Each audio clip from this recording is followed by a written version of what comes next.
अस्सलाम वालेकुम, मैं हूँ सिद्रा और आप देख रहे हैं मेरे लोग। पाकिस्तानी म्यूजिक सिर्फ इस खत्ते में ही नहीं बल्कि आलमी शोहरत रखता है। इनफैक्ट पाकिस्तानी म्यूजिक बैंड्स ने पिछली 3 दिहाइयों में धूम मचा रखी थी और उनमें से एक नाम फ्यूजन का भी है। इमरान, जिसे हम सब इम्मू के नाम से जानते हैं, वो इस बैंड के मास्टरमाइंड हैं। आइए आज हम उनसे मिलते हैं और जानते हैं कि शफकत अमानत अली खान ने इस बैंड से दूरी क्यों इख्तियार की और अब उनका इस बारे में क्या ख्याल है।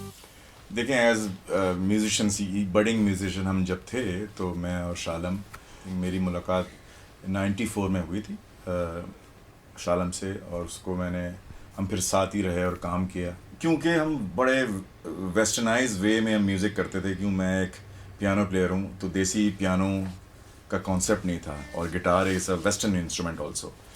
तो हमारी एक सोच थी कि यार हम एक बैंड बनाएंगे नियर फ्यूचर में। उस वक्त नहीं, यंग भी थे, करियर स्टार्ट भी कर रहे थे। तो जब एक फाइनली इतना काम करने के बाद, जारी बात है, एक नाम बनाया था मीडिया में as a music composer and a music producer. One fine day हमने बोला एक बैंड बनाते हैं और बैंड का एक अच्छा एक एंजॉय करते हैं, अच्छा म्यूज़िक करते हैं। तो वी मेट शफकत भाई। तो जब उनसे मुलाकात हुई, वो भी स्ट्रगल कर रहे थे, 94 से, वो भी स्ट्रगल कर रहे थे, हम काम कर रहे थे। उनका पहला एल्बम 94 में बना था मगर कभी रिलीज़ ना हुआ। फिर उनका एक सेकंड एल्बम 97 बना, वो भी रिलीज़ ना हुआ। तो ही वॉज स्ट्रगलिंग और हम मिले हैं। हम ऐसे मिलते थे, आई मीन मिलना मिलाना होता था कहीं ना कहीं किसी स्टूडियो में। वो एक काम कर रहे हैं जैसे कि लगे हुए हैं कि यार कुछ एल्बम की डील हो जाए, वो नहीं हो पाई। तो फिर हम जब 99 में मैंने अपना स्टूडियो बनाया, तो वहाँ पे इत्तेफाकन 99-2000 में उनसे हमारी मुलाकात हुई, और बड़े ज़बरदस्त आदमी है। तो हमने बड़ी इंस्टेंटली हमारी दोस्ती हो गई। We just met and we became very good friends.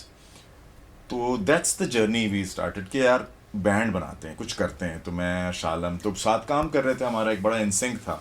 शफकत भी आए तो एक नया रंग आ गया। तो इस तरह से that's how we start our fusion की करियर। फिर लकीली, थैंक गॉड, के एक से एक चीज़ें बनती गई। 2001 से हमने जो स्टार्ट लिया गाने बनाने के लिए, हमने बना लिए थे सारे गाने 5 महीने में, 6 महीने में सारे गाने बन गए। मगर हमें नहीं आइडिया था कि ये ऐसा होगा। ऐसे बहुत सारे इंटरव्यूज़ में हम कहते हैं। तो ये एक वो आइडिया था कि यार समथिंग वेरी न्यू, इसलिए कि उस वक्त पॉप रॉक भी हो रहा था, रॉक भी हो रहा था, भंगड़ा बहुत हिट था, जवाद और Abrar were the king, pop music वापस बहुत रिवाइव हो रहा था थैंक्स टू इंडस। तो वो वापस एक सैटेलाइट, और इसकी वजह से बड़ा वापस एक बूम आ रहा था। तो वो बड़ा एक राइट टाइम था, और वो बड़ा राइट टाइम, बड़ा लकी रहा हमारे लिए, और भी कुछ बैंड्स के लिए बड़ा लकी रहा।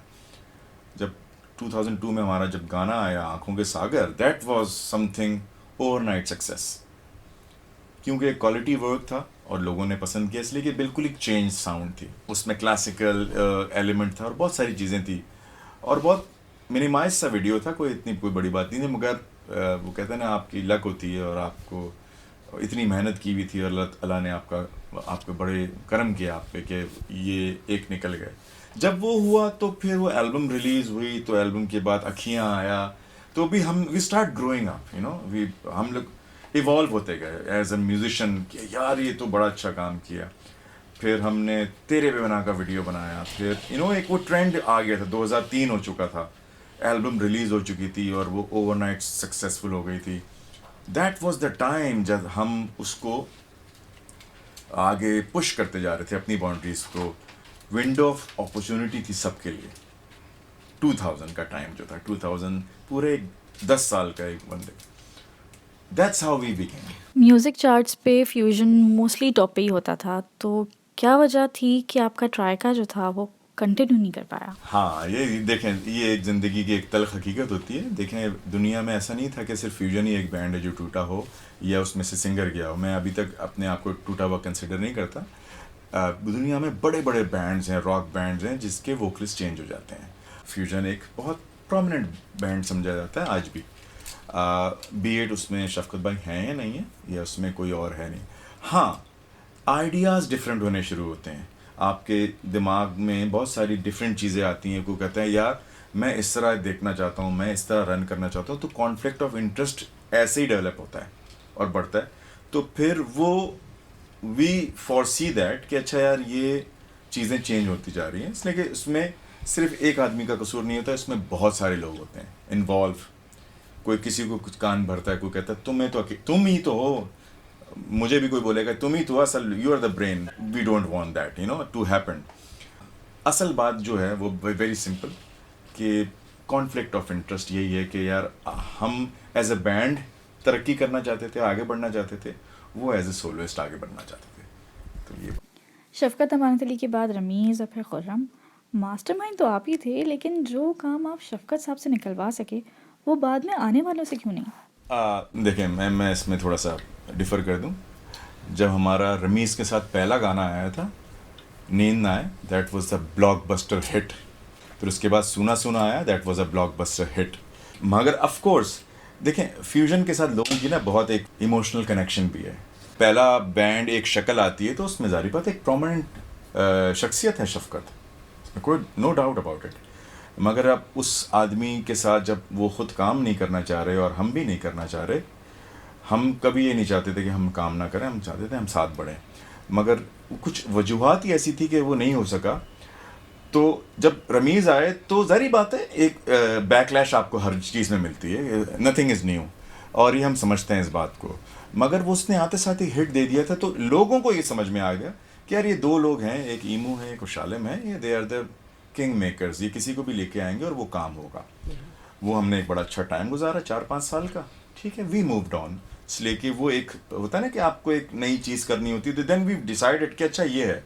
फिर उसके बाद 2012 में ही खुर्रम इकबाल आ गए और उनके साथ हम बहुत अरसा काम किया हमने और अभी तक हम काम कर रहे हैं।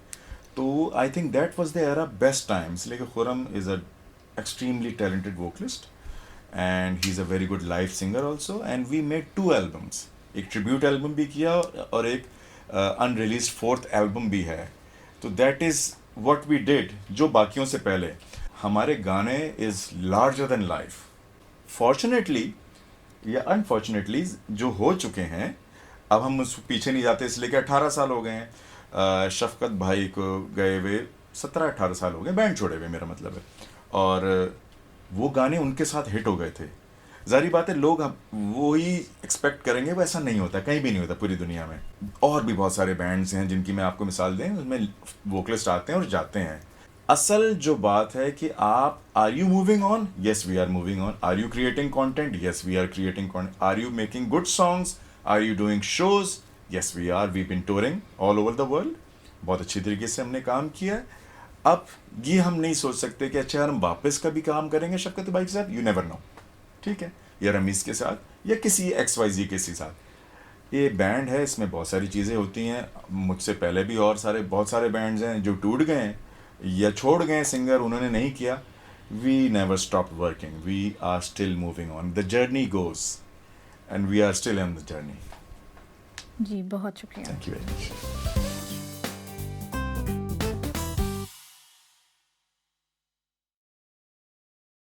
अस्सलाम वालेकुम, मैं हूँ शाइस्ता शहजाद और आप देख रहे हैं मेरे लोग। ये वीडियोस आपको पसंद आ रही हैं तो प्लीज़ इन्हें लाइक कीजिए, शेयर कीजिए, अपनी राय से आगाह कीजिए, कमेंट सेक्शन में अपनी राय का इजहार कीजिए। Thank you so much.